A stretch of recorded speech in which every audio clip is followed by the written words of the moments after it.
আপনি আপনার রহমতের দিকে একবার তাকাইলা রে বাপ, আর আপনার দয়া গুণে আমরা রে মাফ করি দিও। গুনার কারণে রহমত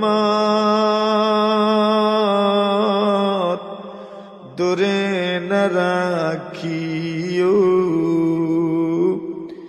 আমরা বলিছি মৌলা তুমি না ভুলিও। মরণ সংকট কালে বড়ই নিদান, বিবি বাচ্চা সামনে তোয়া খাড়িয়া নি বাজার। ইয়া আল্লাহ ইয়া আরহামার রাহিমিন, আমরা রে মাফ ফরমাও, আমরার মধ্যে জ্ঞান রে মাফ ফরমাও, বিশেষ করে আমরা আম্মা পরে মাফ ফরমাও। আপনি দেখছেন, আপনি গুনছেন কত মানুষ আম্মা আব্বার মাগফিরাতের লাগি সদকা করছে, আর কত মানুষ আমরা বই রয়েছি আম্মা আব্বার লাগি মাফি যাইতে।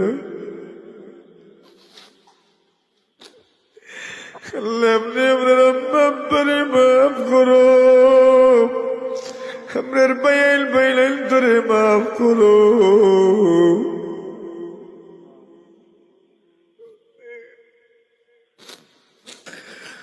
আপনার আম্মা আব্বার কবরে জান্নাতুর বাগান বানাও। আল্লাহ খরাই অঞ্চল মাইকের আওয়াজ যত দূর যার, আয় রব্বে করিম আমরা যত মানুষ এখানে জমা হইছি, আমরার খার মুর্দা কবর কোন জায়গাটা আপনি জানো। আল্লাহ আমরা সামনে পিছনে টাইলে ভাবে যত কুবরিস্তান আমরার মায়ের মানুষ সকল ঘুমাই রইছেন, আমরা নিজের হাতে দাফন করছি। আল্লাহ আমরার মধ্যে জ্ঞান কবর রহমতর জড়ি বর্ষণ ফরমাও। ও রব্বুল আলামিন আল্লাহ আমরার বিমার গুলোরে শিফা দান ফরমাও। ইমাবিল আমরা যারা আছি অনেকে অসুস্থ রে বলল, আল্লাহ সবরে আপনি শিফা দান ফরমাও। আমরার বাড়িয়ে করে অনেক মানুষে বিমার তুই আইছি, আমার সময় দোয়া চাইছেন, যাও মাহফিল আমরার লাগি দোয়া করিও। কত মানুষে সদকা দিয়া দোয়া চাইছেন,